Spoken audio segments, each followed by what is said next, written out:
Clive, Grinyer from Cisco, big American technology company. I'm Director of Customer Experience there, which is really design by any other name. But they don't know that. So what I love about groupings like this is our fantastic shared faith and optimism in design. You know, we all have that, and we all celebrate wonderful little projects.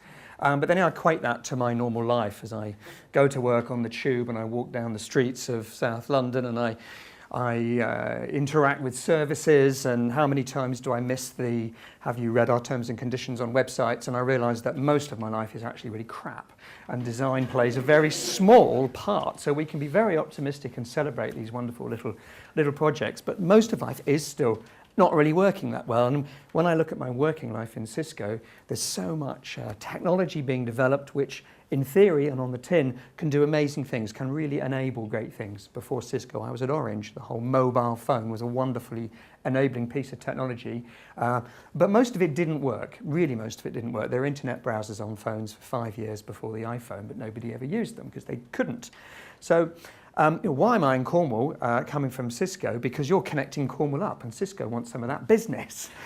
So they were very happy for me to come here and talk about connecting Cornwall. But we also know that Cornwall is a place of a very ageing population, some of the oldest people in the country and in Europe living in Cornwall.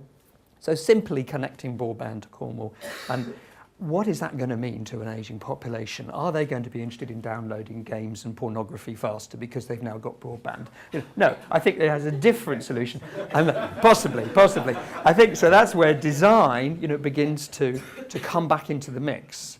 And I think that in my context, in a big corporate, technology-led corporate, there is an incredible appetite suddenly for design. So all these little viruses, these benign viruses like DOT, like the roles we all have in education and in companies, has actually worked. And I think we can say, right, that's done. The genie is out of the lamp or bottle. There's no putting it back in. It's going to happen.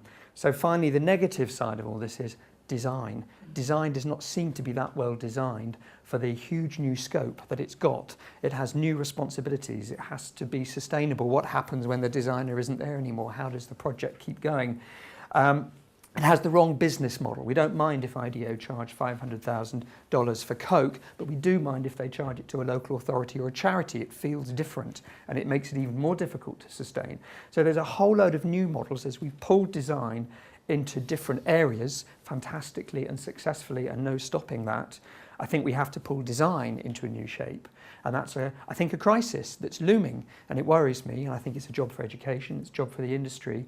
But as they always say, when there's a crisis, don't waste it. And I hope we don't waste that crisis, and I hope this conference is part of that solution. Thank you.